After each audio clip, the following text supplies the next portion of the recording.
Fala pessoal, beleza? Aqui é o professor Horácio, estou passando para dar um recadinho sobre esse importante feriado que nós tivemos hoje no dia 9 de julho, né? Nós estamos relembrando a Guerra de São Paulo, a famosa Revolução Constitucionalista de São Paulo, que aconteceu no segundo ano do governo Vargas, em 1932.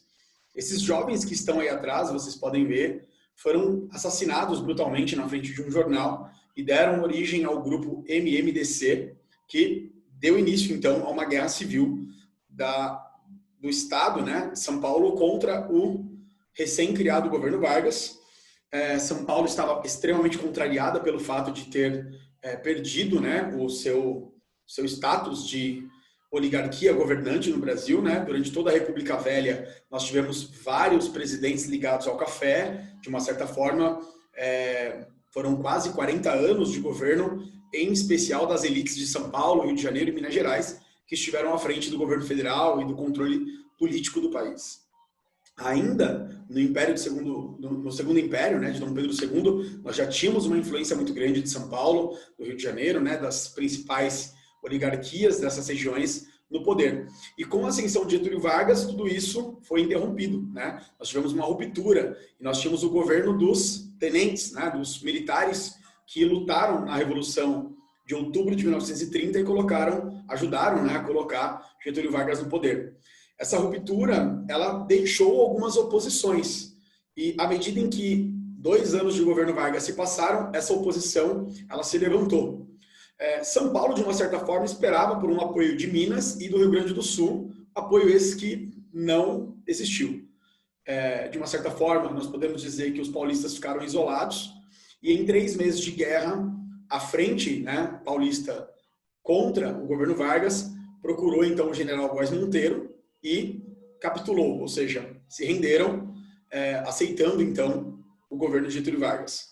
Uma das coisas que foram importantes nesse contexto é que, de uma certa forma, não aconteceu nenhum retorno ao governo oligárquico, né, do período da República do Café com Leite, e nem mesmo um governo propriamente liberal. Então, não tivemos nenhuma nem outra realização por parte do grande desejo, possivelmente, dos paulistas.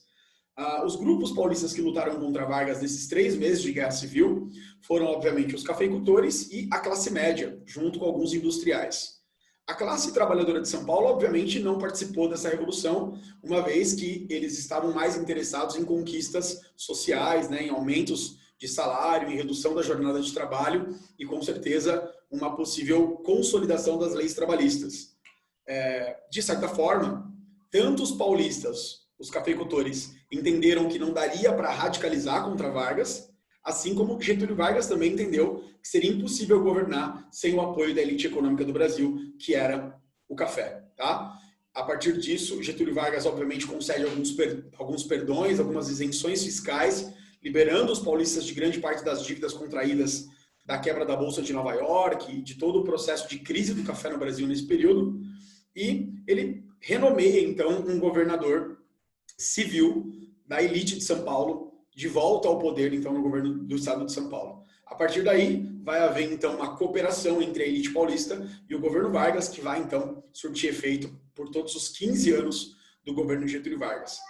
Essa foi, então, um pouquinho da história da Revolução Constitucionalista de São Paulo, de 1932, que nós comemoramos, então, o aniversário na data de hoje. Espero que vocês tenham entendido, espero que vocês tenham gostado. Um forte abraço, até mais.